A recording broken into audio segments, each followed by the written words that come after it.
ป้าสร้างนี่ป้าเอิญได้นี่เปิ้นทำได้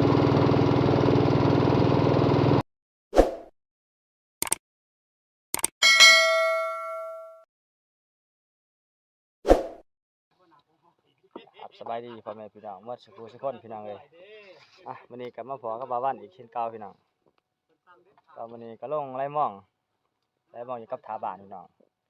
บาง30กำลังไปปลามาแต่ปลากะไล่มองอยู่กับบ้านต่อพี่น้องเลยกำลังได้2รองบ้านแต่ถ่ายคลิปกำลังเพิ่มเปิดคลิปพี่น้อง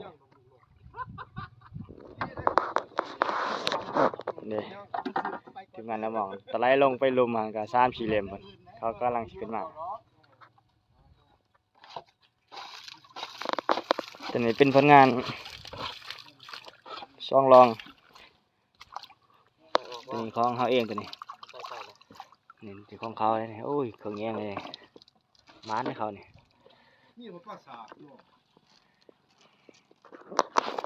บางคนกำลังจะออกมอง3 เซนป่ะ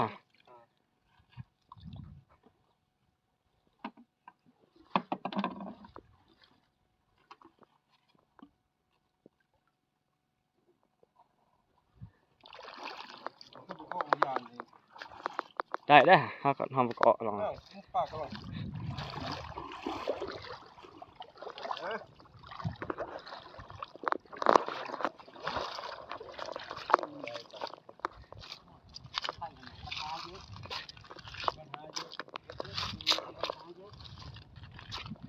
จะปัญหาร้ายเลยนะแก้ปัญหาร้ายใหญ่เราไม่มีปัญหาคนดังเลยเนาะคนดังหวานชีคนดังมาที่สุดนอนตามสายกับมาเหนื่อยลุงอีกน้องเรื่องปักเซ่ถ้าผู้ใดเห็นกะตบมือให้คะแนนดังปืนได้โอ้ยแล้วคนสิขอสิไข่อดีตพนักงานเด้ตีนี่บำนาญแล้ว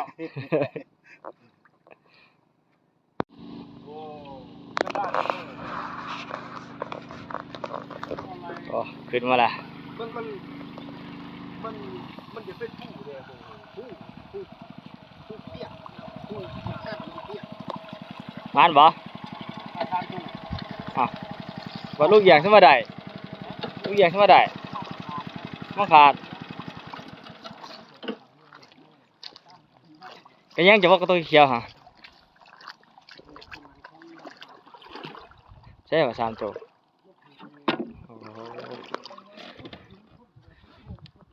มอง3 เซน4 เซนลูกอย่างได้10 โตก็ได้ลูกอย่าง4 เซน5 เซนบุคคลขั้นประกอบอะไรกันได้ที่บุคคลประกอบปลายปลอมมาทาง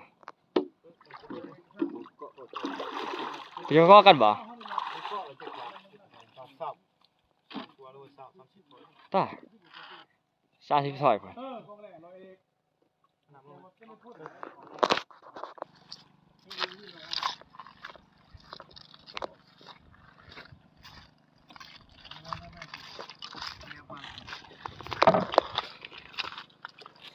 ใช่ยักษ์เช่นฮะ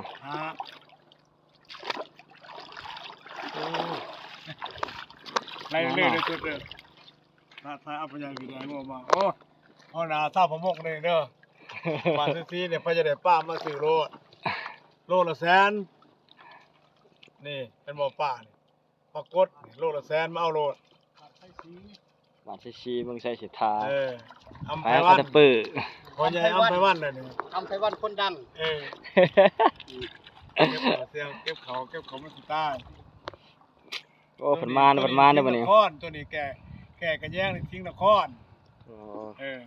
เป็นยังสิงห์นครอดีตพนักงานบำนาญได้นี่หัวหน้าตรงกลงบุญเป็นม้วนดอกน้ำพนักงานนี่เป็นม้วนน้ำป้าแล้วก็ตัวละเขา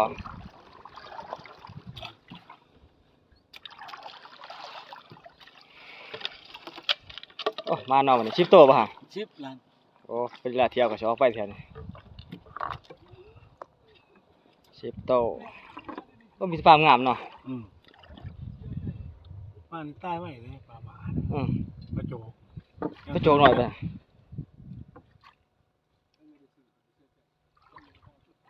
มันบ่ว่าแล้ว ผ่านป่าก ระโจก 6เส้นพอดีงามปะจ๊ะเนาะ จักเส้นหลอดมั้ง จักรอดบ่ ได้หาเส้นนี้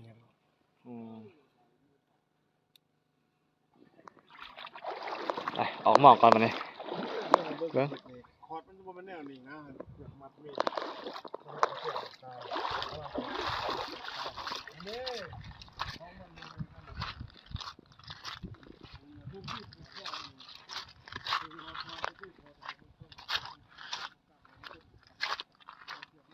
เอาเพิ่นบ่ออกบ่บ่นะเพิ่นน่ะ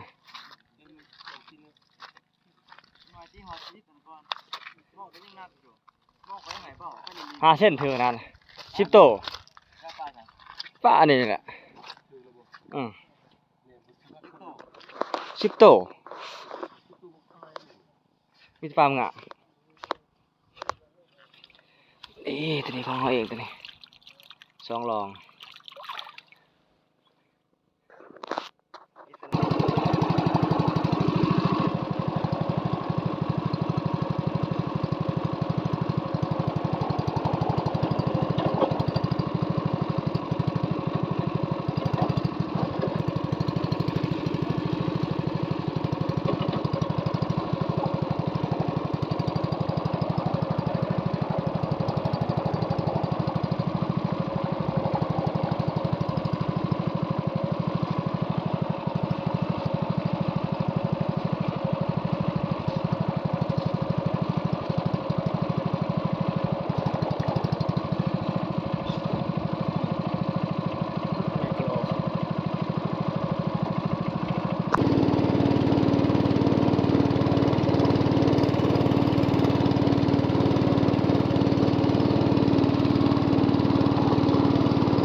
6โต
บกละลายน่ะจะขุ่ง มุกที่เปิดอยู่เลย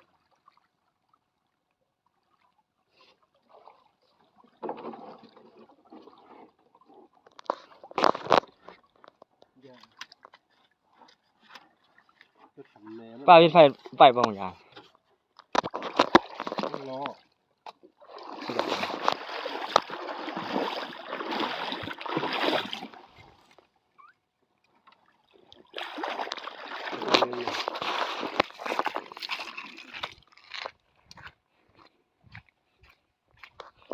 ประมาณ7-8 โต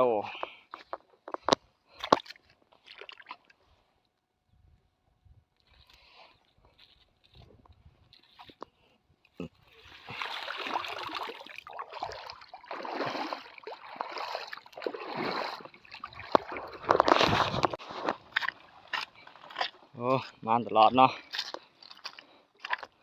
โอ้เปิดแสดงอีก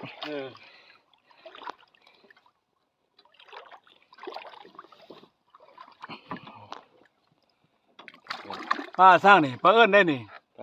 ดทำแสดง โอเคเป็นอย่างนั้นนะจะห้ามมันทำลูก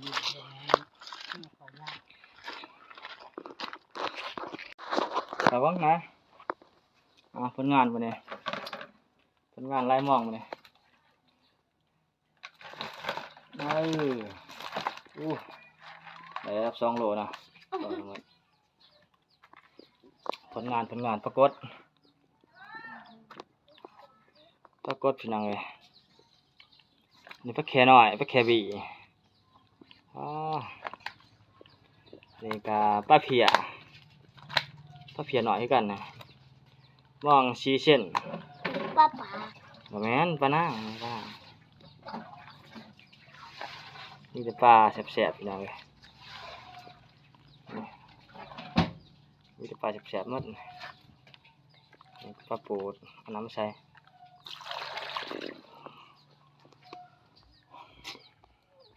มีแต่ปลาแสบๆลูกชายสำหรับคลิปนี้ก็สิจบสำนี้พี่น้องรอติดตาม